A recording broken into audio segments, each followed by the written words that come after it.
4 विधायकों ने पहले ही विरोध दर्ज कर दिया था झारखंड मुक्ति मोर्चा के, तो वो साथ में नहीं, जिसका नेतृत्व सीता सोरेन कर रही है, शिबू सोरेन की बड़ी बहू कर रही है।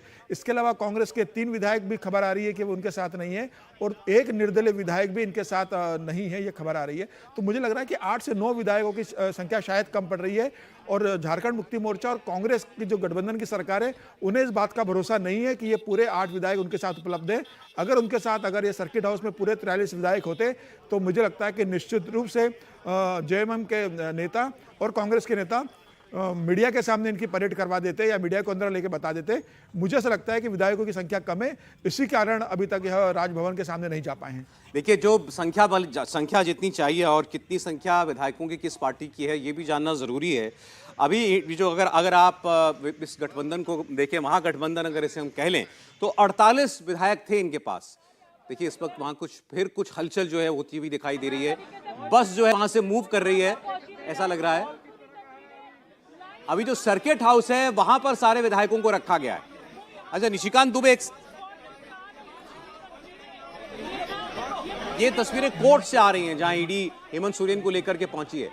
हेमंत सोरेन आपको कभी भी नजर आएंगे। अभी ईडी के अधिकारी हेमंत सोरेन को अपने साथ लेकर के कोर्ट में पेश करने के लिए लाई है। कोर्ट परिसर की सीधी तस्वीरें आप देख रहे हैं इस वक्त। हेमंत सोरेन को कल इस्तीफा देना पड़ा, अभी तक गाड़ी के बाहर नहीं दिखाई दिए हेमंत सोरेन। कल रात उनकी गिरफ्तारी हुई थी, इसके बाद हेमंत सोरेन ने पहले इस्तीफा दिया, फिर उनकी गिरफ्तारी हुई, ऐसा बताया जा रहा है। और अब अदालत के सामने पेश होने के लिए जा रहे हैं हेमंत सोरेन। चेहरे पर मुस्कुराहट है, कोई चिंता नजर नहीं आ रही है उनके चेहरे पर।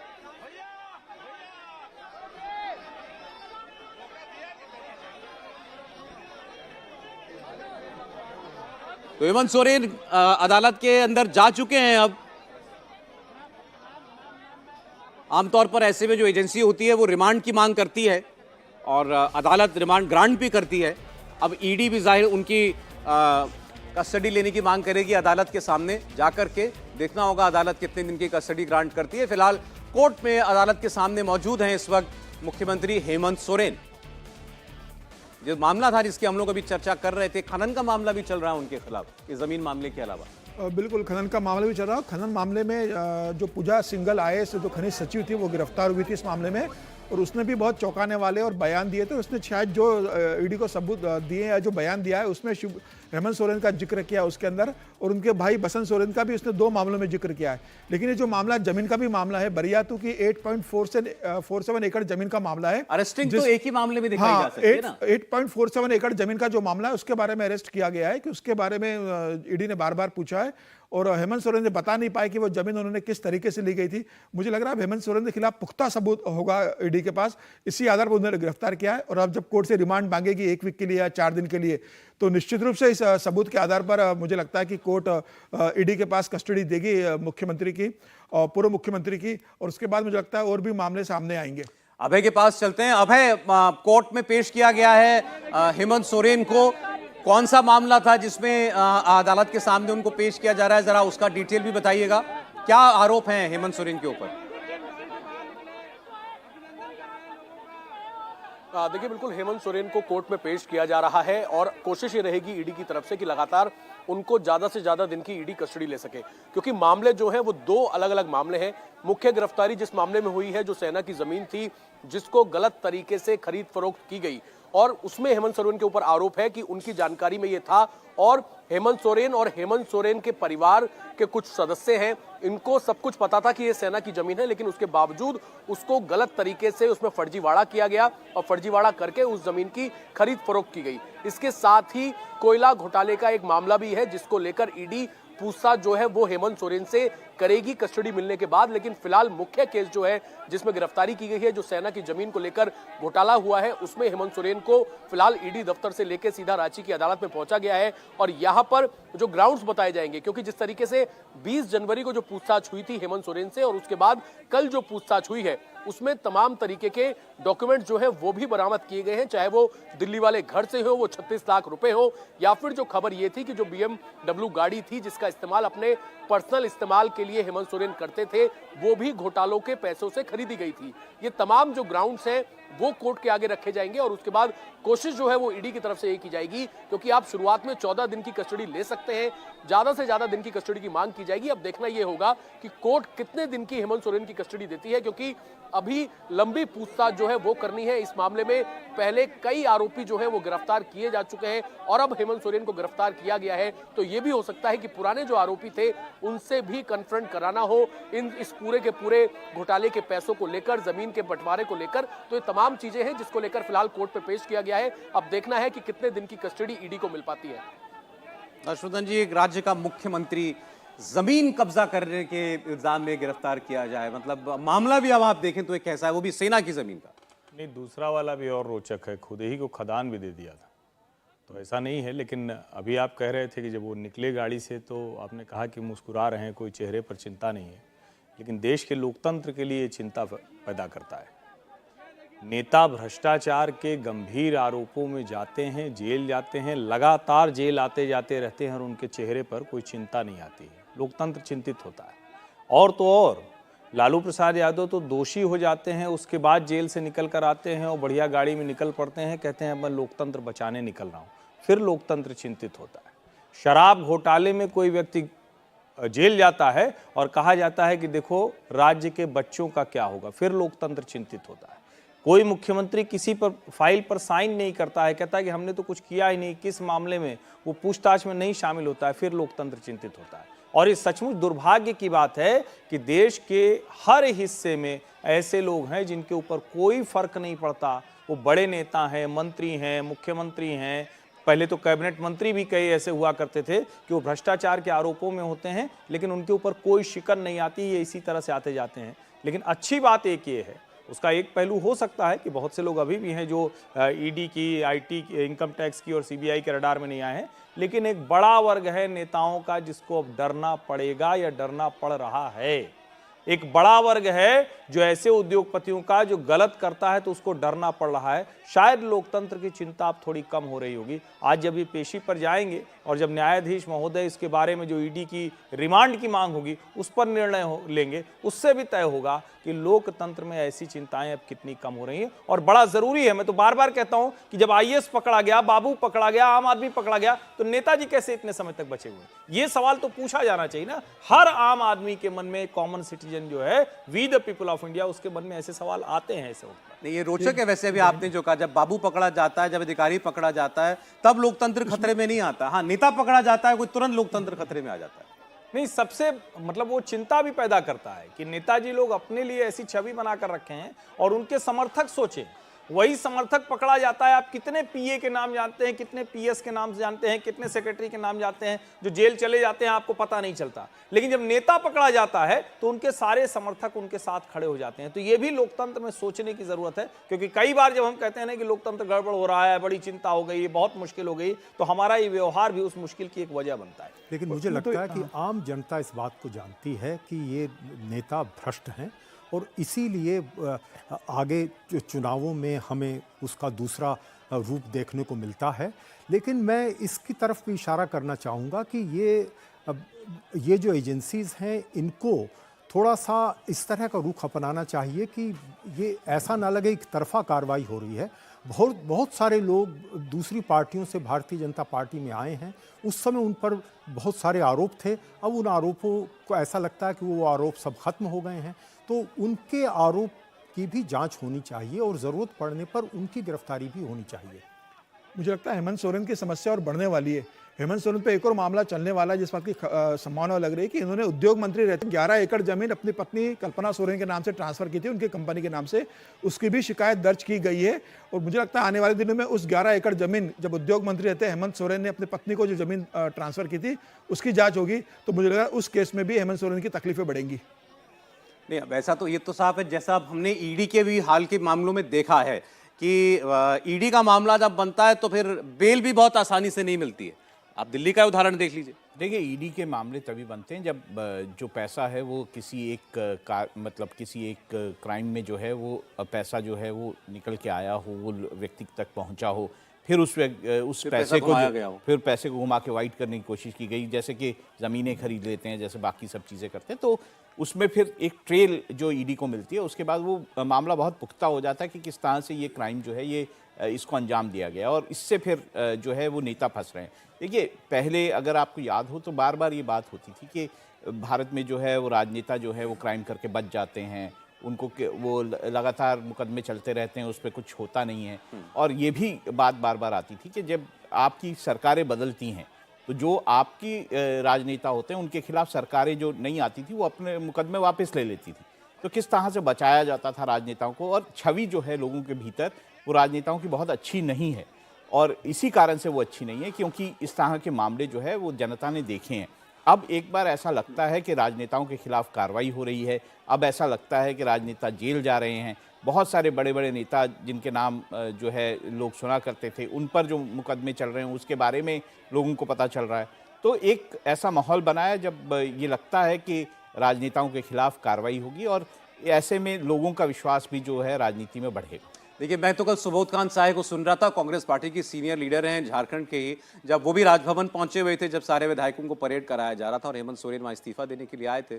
उन्होंने तो ये कहा कि ये तो जमीन का मामला है, ये तो सिविल कोर्ट में तय हो जाता है, इसके लिए ईडी की कार्रवाई की क्या जरूरत है, ईडी को क्यों लगा दिया? यही सबूत है, यही प्रमाण है कि ईडी का दुरुपयोग होता है। नहीं सौरभ जी, ये अच्छा किया आपने ये ध्यान दिला दिया। आप जमीन कब्जा कर लें, आप जमीन इधर से उधर बेच दें, आप पैसा करोड़ों में ले लें, नकदी आपके घर में पाई जाए, दुनिया का गलत काम आप करें, लेकिन आपके ऊपर कार्रवाई इसलिए नहीं हो कि आप नेता हैं। और नेता ही नहीं, इस देश में उद्योगपतियों ने भी वो काम किया है, लेकिन पिछले कुछ वर्षों में अलग अलग कानूनों के जरिए, या कहें कि ट्रांसपेरेंसी आई तो जवाबदेही बढ़ी। अब इसका मतलब ये कतई मैं नहीं कह रहा हूं कि इस वक्त सब ठीक हो गया, अभी बहुत कुछ ठीक होना बाकी है, बहुत से ऐसे लोग हैं जो गलत काम कर रहे हैं, नहीं पकड़े जा रहे हैं, लेकिन जिसको हम कहते हैं ना कि बहुतायत, अधिकांशता ये दिख रहा है कि जो गलत कर रहा है वो डर रहा है, उसके ऊपर एजेंसियां काम कर रही हैं। फिर वो बड़ा नेता हो, बड़ा उद्योगपति हो, जो देश से बाहर भी भाग गए, उन भगोड़ों की भी संपत्तियां आर्थिक अपराधों में जब्त हो रही। वरना तो पहले आर्थिक अपराध करके वो घूमता रहता था, उसको कोई फर्क ही नहीं पड़ता था, कितना भी पैसा हड़प लीजिए और ठीक है भाई, कुछ थोड़ा सा पेनल्टी लग जाएगी, कुछ हो जाएगा। हमने ढेर सारे इस देश में भी बड़े उद्योगपतियों को, बहुत बड़े बड़े रियल एस्टेट की बड़ी कंपनियों के मालिकों को देखा है कि वो जेल में जा रहे हैं। हमने देखा कि बड़े बड़े प्रोजेक्ट को इस नोएडा में भी हमने गिरते हुए देखा। ये सब भ्रष्टाचार करने वाले लोग थे जिनके खिलाफ कार्रवाई हुई है न्यायिक तरीके से एजेंसियों के जरिए। अब उसमें अगर सुबोध कांत सहाय कह रहे हैं कि ये सिविल में तय हो जाएगा, तो मुझे लगता है आर्थिक भ्रष्टाचार को नए सिरे से समझने की जरूरत है उनको। उसकी वजह से कितने लोग बर्बाद होते हैं, कितने लोगों की पीड़ा की वजह बनती है, शायद इसको नेता समझने को तैयार नहीं है।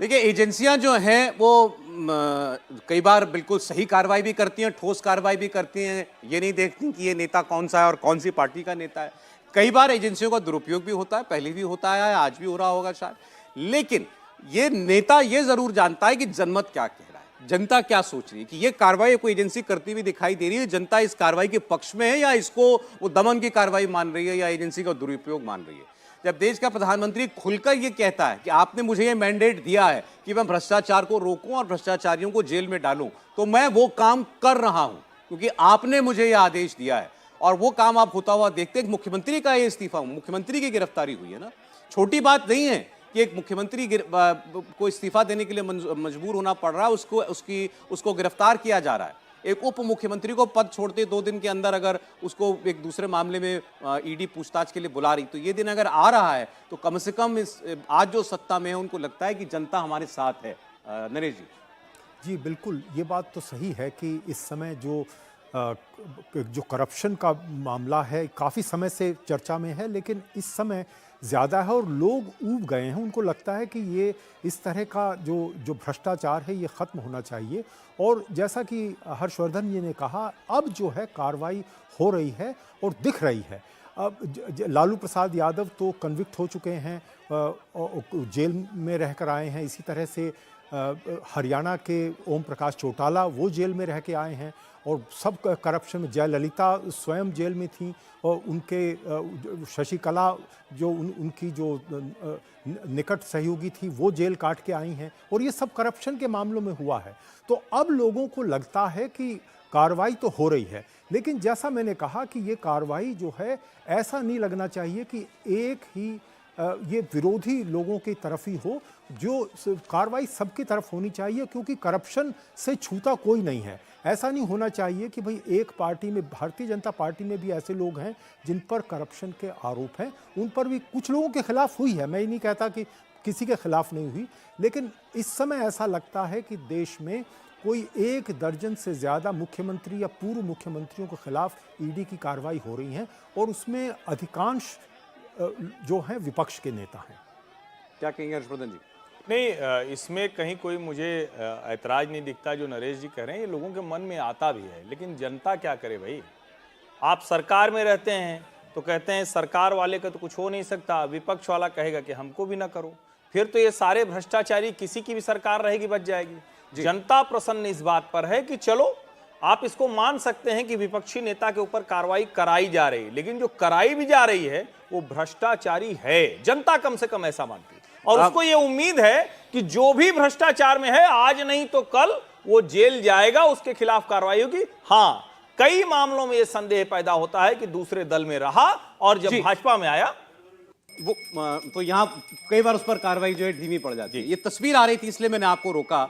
ये तस्वीर देखिए, वही व्यास जी के तहखाने की है, ज्ञानवापी परिसर के अंदर, ज्ञानवापी मस्जिद का जो परिसर है उसी के अंदर ये तहखाना है, जिसमें पहले लगातार पूजा होती थी, लेकिन 90 के दशक में यहाँ पर पूजा रोक दी गई थी। उसके बाद से अब जाकर के 3 दशक के बाद यहाँ पर दोबारा पूजा शुरू हुई है। अदालत का फैसला आया था कि यहाँ पर पूजा की अनुमति दी जाती है। कल देर रात जाकर के इस तहखाने का दरवाज़ा खोला गया क्योंकि अदालत का आदेश था, और उसके बाद यहाँ पर मूर्तियाँ स्थापित की गई। अब उनकी विधिवत पूजा चल रही है, उसकी तस्वीर इस वक्त आपके सामने दिखाई दे रही है। लेकिन हम क्लियर कर देना चाहते हैं, देखिए इसको आप, जो मुख्य मामला है ज्ञानवापी का, वहाँ पर सर्वे हुआ था, वहाँ पर उसके सर्वे की जो रिपोर्ट है वो अदालत को दे दी गई है, जिसमें बहुत सारे हिंदू धर्म के देवी देवता, उनके चिन्ह, हिंदू प्रतीक, ऐसी चीज़ें मिली है। उस सीधा इससे जुड़ा हुआ इसलिए नहीं है क्योंकि यहाँ पर पहले भी पूजा होती आई थी। ज्ञानवापी का बहुत बड़ा परिसर है, उसमें भी सर्वे हुआ, वो सर्वे की रिपोर्ट जो है वो अलग।